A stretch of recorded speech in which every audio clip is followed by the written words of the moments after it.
Hello साथियों, आप सभी का बहुत बहुत स्वागत है हमारे इस यूट्यूब चैनल जीएस भाई कुणाल सिंह में। और दोस्तों, आज मैं लेकर आया हूँ बिहार पुलिस का ये जो एग्जाम होने वाला है 23 जुलाई, 30 जुलाई और 3 अगस्त को। 3 चरण तो हो गया है, 3 चरण बाकी है। इसके लिए जिनको जिनको भी पढ़ना है जल्दी जल्दी पढ़ लीजिए। आज मैं लेक्चर 2 लेके आया हूँ, इसमें पूरा वेरी वेरी इंपॉर्टेंट क्वेश्चन है दोस्तों, तो आप लोग जल्दी जल्दी पढ़ लीजिए। और एक अगर आपने नहीं देखे हैं तो वीडियो के डिस्क्रिप्शन में लिंक दे दूंगा, वहां से आप लोग देख लीजिएगा। तो चलिए दोस्तों, अब स्टार्ट करते हैं।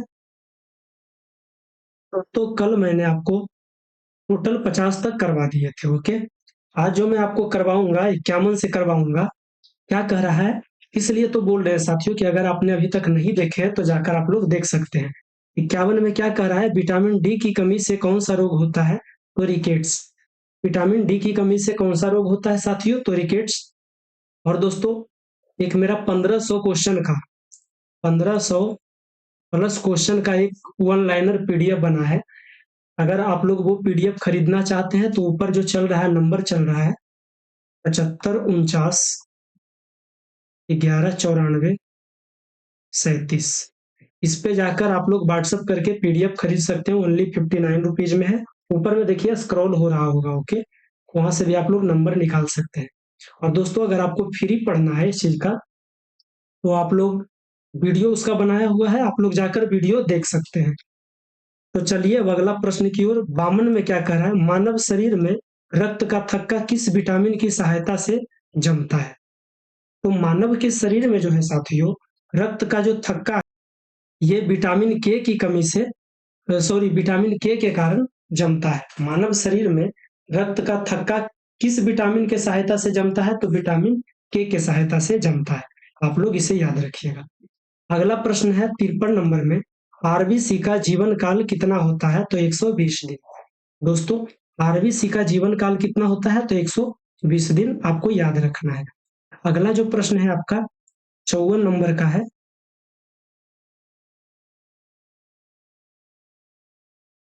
क्या कह रहा है, डब्ल्यूबीसी का जीवन काल कितना होता है? तो 2 से 4 दिन। आरबीसी का कितना होता है? 120 दिन। और डब्ल्यूबीसी का 2 से 4 दिन। साथियों, 55 में है, कौन सा हार्मोन रक्त शर्करा को नियंत्रित करता है? कौन सा हार्मोन है जो रक्त शर्करा को नियंत्रित करता है? तो इंसुलिन। इंसुलिन का क्या कार्य है दोस्तों? इंसुलिन एक हार्मोन है, इसका कार्य क्या है? तो ये रक्त शर्करा को नियंत्रित करता है। 56 में है, मानव शरीर की सबसे बड़ी ग्रंथि कौन सी है? तो यकृत। अगर पूछेगा मानव शरीर की सबसे बड़ी ग्रंथि कौन सी है, तो यकृत, जिसे लीवर भी कहते हैं दोस्तों। और मानव के शरीर के सबसे बड़ी हड्डी कौन सी है? तो फीमर। कौन सी है? फीमर, जो जांघ की हड्डी है। और सबसे छोटी हड्डी जो है स्टिपेस, ये कहाँ है? कान की हड्डी है, ठीक ना। ये मैं आपको वीडियो में बताया, ओके। तो आप लोग पहला वीडियो जैसे ही देखिएगा आपको समझ में आ जाएगा। 57 में है, कौन सा हार्मोन नींद को नियंत्रित करता है? तो मेलाटोनिन। क्या है दोस्तों? मेलाटोनिन। ये एक ऐसा हार्मोन है जो नींद को नियंत्रित करता है।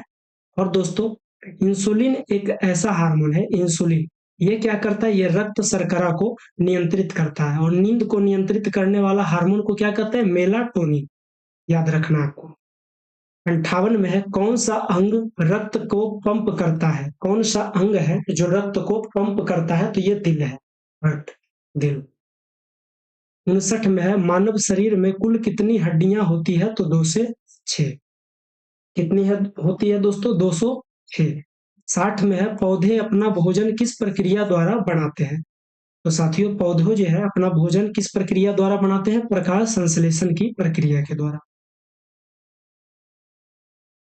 अगला प्रश्न है, कौन सा सांप जहरीला नहीं होता है? तो अजगर जो है मेरे भाई, ये बिल्कुल जहरीला नहीं होता है।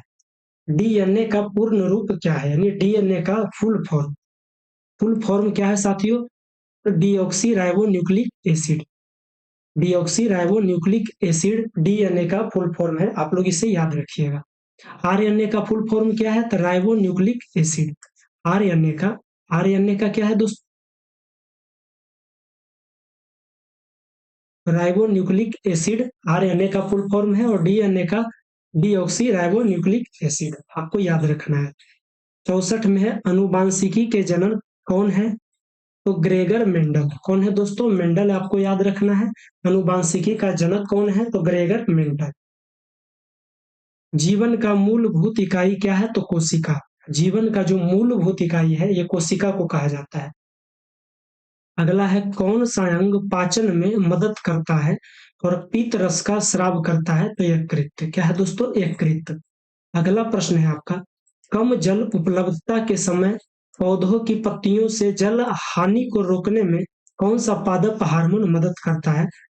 तो एब्सिसिक एसिड। एब्सिसिक एसिड जो है ये जब पौधों को पत्तियों से जल हानि को रोकने के लिए ये जो हार्मोन है ये इसका मदद करता है।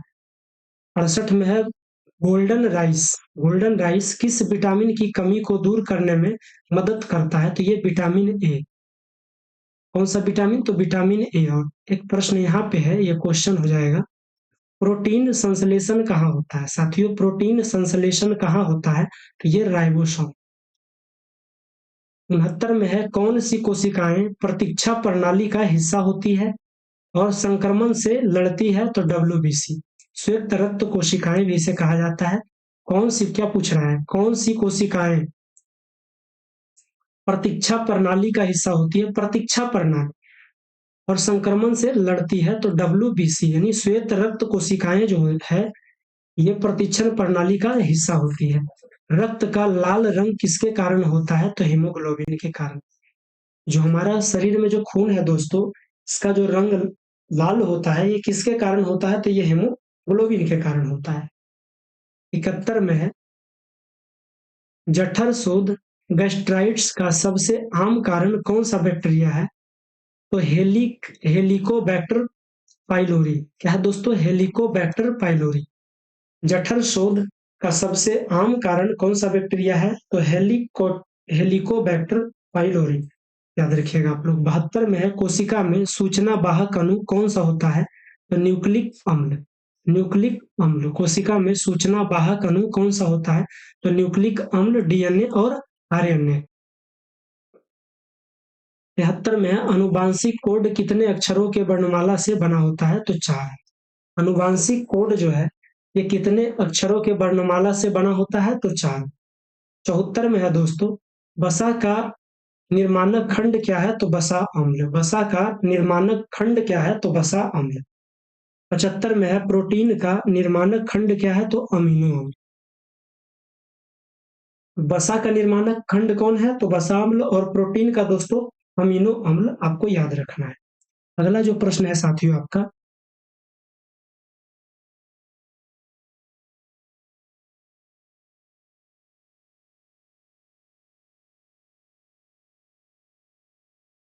सबसे बड़ी जो आंख है ये किस स्तनधारी प्राणी की होती है? ये हिरण की होती है। सबसे बड़ी आंख किस स्तनधारी प्राणी की होती है? तो हिरण की होती है, आपको याद रखना है। 77 में है वनस्पति विज्ञान के जनक कौन है? तो थियोफ्रेस्टस। वनस्पति विज्ञान के, जीव विज्ञान के जनक कौन है? अरस्तु। और वनस्पति विज्ञान के जनक कौन है? थियोफ्रेस्टस। सूर्य के प्रकाश से कौन सा विटामिन मिलता है? तो विटामिन डी। सूर्य के प्रकाश से दोस्तों विटामिन डी मिलता है। पेप्सिन एंजाइम का मुख्य कार्य क्या है? तो प्रोटीन का पाचन, यानी प्रोटीन को पचाने के लिए पेप्सिन एंजाइम का प्रयोग किया जाता है। 80 में है रक्त का तरल भाग क्या कहलाता है? तो प्लाज्मा। रक्त का जो तरल भाग है ये क्या कहलाता है? प्लाज्मा। तो याद रखना दोस्तों। 81 में कह रहा है आरबीसी का कब्रिस्तान किसे कहा जाता है? तो प्लीहा को। किसे कहा जाता है? प्लीहा। 82 में है मानव शरीर में पसलियों की संख्या कितनी होती है? तो 24 या 12 जोड़ी। कितनी होती है? 24 या 12 जोड़ी। और दोस्तों इसी प्रकार से हम करीब सारे सब्जेक्ट का टोटल 300 प्रश्न करवाएंगे, जिसमें आपको करीब 15 से 20 प्रश्न यहाँ से लड़ जाएंगे आपके एग्जाम में। और दोस्तों आप कहीं ना कहीं से करेंट कर लीजिए ताकि आपका अच्छा स्कोर हो जाए और आप क्वालिफाई कर जाए बिहार पुलिस में। तो और दोस्तों डेली इसी प्रकार से पढ़ने के लिए आप लोग हमारे चैनल को सब्सक्राइब कर लीजिएगा। इसी प्रकार से जैसे मैं 50 का बता रहा हूँ, हर 4 घंटे 5 घंटे पर एक वीडियो हमारा आता रहेगा। 83 में है पौधों में जाइलम का कार्य क्या है? तो जल का परिवहन। पौधों में जाइलम का कार्य क्या है? तो जल का परिवहन। 84 में है पौधों में फ्लोएम का कार्य क्या है? जाइलम का कार्य क्या है दोस्तों? तो जल का परिवहन। और फ्लोएम का कार्य क्या है? तो भोजन का परिवहन। किसका किसका है? अगर जाइलम पूछेगा तो जल का परिवहन, और फ्लोएम पूछेगा तो भोजन का परिवहन। ठीक। 85 में है कौन सा हार्मोन पौधों को वृद्धि को नियंत्रित करता है? तो ऑक्सिन। कौन सा हार्मोन है जो पौधों की वृद्धि को नियंत्रित करता है? तो ऑक्सिन। आपको याद रखना है दोस्तों। 86 में है मानव शरीर में सबसे बड़ी धमनी कौन सी है? तो महाधमनी। मानव के शरीर में सबसे बड़ी धमनी जो है, ये कौन सी धमनी है? तो महाधमनी। 87 में है कौन सी ग्रंथि मास्टर ग्रंथि कहलाती है? तो पीयूष ग्रंथि। मास्टर ग्रंथि के नाम से कौन सा ग्रंथि जाना जाता है? तो पीयूष ग्रंथि। मानव शरीर में कितनी मांसपेशियां होती है? तो लगभग 600। कितनी होती है दोस्तों? लगभग 600। आपको याद रखना है। और हड्डी 206। ठीक ना। 89 में है कौन सा अंग शरीर का तापमान नियंत्रित करता है? हाइपोथैलेमस। हाइपोथैलेमस जो है दोस्तों, ये शरीर का तापमान नियंत्रित करता है। 90 में है कौन सा अंग शरीर में सबसे बड़ा आंतरिक अंग है? तो यकृत। सबसे बड़ा जो आंतरिक अंग है शरीर में वो क्या है? यकृत यानी लीवर। और कौन सा अंग रक्त को साफ करता है? खून को साफ कौन सा अंग करता है? तो ये है गुर्दा। गुर्दे जो हैं ये रक्त को साफ करते हैं दोस्तों। कौन सी कोशिकाएं ऑक्सीजन के परिवहन करती है? तो आरबीसी। कौन सी कोशिकाएं ऑक्सीजन का परिवहन करती है? आरबीसी। 93 में है दोस्तों कौन सी कोशिकाएं रक्त को थक्का बनने में मदद करती है? तो रक्त बिंबाणु। रक्त बिंबाणु जो है ये कोशिकाएं जो है रक्त को थक्का बनने में मदद करती है। और विटामिन के कमी से कारण रक्त का थक्का नहीं बनता है, यानी जिसको विटामिन के की कमी होती है तो ये जो बैक्टीरिया है, ये जो कोशिकाएं हैं उनके मरने लगते हैं। अगला है 94 में मानव शरीर में सबसे लंबी कोशिका कौन सी है? तो तंत्रिका तंत्र। मानव शरीर में जो है दोस्तों सबसे लंबी कोशिका कौन सी है? तंत्रिका तंत्र। 55 में है किस अधिनियम द्वारा भारत में प्रांतों को स्वायत्तता प्रदान की गई थी? तो भारत सरकार अधिनियम 1935। प्रश्न यहां तक है। पूछ रहा है किस अधिनियम द्वारा भारत में प्रांतों को स्वायत्तता प्रदान की गई थी? तो भारत सरकार अधिनियम 1935 के द्वारा। को याद हो जाएगा। 96 में है शासन का एकमात्र पद्धति का लाभ है दृढ़ राज्य। शासन का एकमात्र पद्धति का लाभ है दृढ़ राज्य। क्या है? शासन का एकमात्र पद्धति का लाभ क्या है? दृढ़ राज्य। अगला है दोस्तों, आज मैं 100 तक करवा दूंगा, ठीक ना। अभी जस्ट फिर 4-5 घंटे बाद फिर वीडियो आएगा दोस्तों। इसके लिए आप लोग हमारे चैनल को सब्सक्राइब कर लीजिए, ओके, ताकि आपको मिल जाए हमारा वीडियो। 97 में है दोस्तों जिस संविधान सभा द्वारा भारत के संविधान का अधिनियम किया गया उसके सदस्य थे कौन थे साथियों? तो विभिन्न प्रांतों का विधान सभाओं द्वारा निर्वाचित, यानी विभिन्न प्रांतों के विधान सभाओं के द्वारा जो चुने गए थे वो संविधान सभा द्वारा भारत के संविधान का अधिनियम का सदस्य थे दोस्तों। 98 में है भारतीय संविधान में आपात उपबंध कहाँ से लिए गए हैं? तो भारत सरकार अधिनियम 1935। ओके, आपको याद रखना है। 99 में है भारत की संविधान सभा किसके कहने पर बनाई गई थी? भारत की जो है वो संविधान सभा किसके कहने पर बनाई गई थी? तो कैबिनेट मिशन के कहने पर। अगला है भारत का संविधान सभा का अध्यक्ष कौन था? तो डॉक्टर राजेंद्र प्रसाद। भारत का संविधान सभा का अध्यक्ष कौन था? डॉक्टर राजेंद्र प्रसाद। तो दोस्तों मैंने आपको उधर करवाए 50 और 50 आज का, आपका टोटल 100 हो गया भाई। 4 वीडियो और अगर आप मेरा देख लीजिएगा तो आपका करीब करीब 20 प्लस क्वेश्चन आपका बन जाएगा। और इसमें जो है पूरा जीएस है। ये दोस्तों तो आप लोग छोड़िए एकदम नहीं, और कहीं ना कहीं से आप लोग करंट पढ़ लीजिए। और दोस्तों जो लोग नए हैं वो कृपया करके हमारे चैनल को सब्सक्राइब कर दीजिए, और जल्दी जल्दी उसे ऑल जो नोटिफिकेशन होता है उस पर ऑल पे क्लिक कर लीजिए। जैसे ही हम वीडियो छोड़ेंगे आपको मिल जाएगा। तो चलिए दोस्तों, ज्यादा हम क्या बोले। और जिनको दोस्तों हमारा पीडीएफ लेना है जिनको हमारा पीडीएफ लेना है दोस्तों, वो हमारे दिए गए नंबर 75 49 11 94 37 पर आप लोग व्हाट्सएप करके ओनली 59 रुपीज में पीडीएफ खरीद सकते हैं। कितना में दोस्तों? 59 रुपीज में आप लोग पीडीएफ ले सकते हैं। तो चलिए, अब ज्यादा मैं क्या ही बोलूं, अगले वीडियो का आप लोग इंतजार करिए। तब तक दोस्तों, जय हिंद, जय भारत।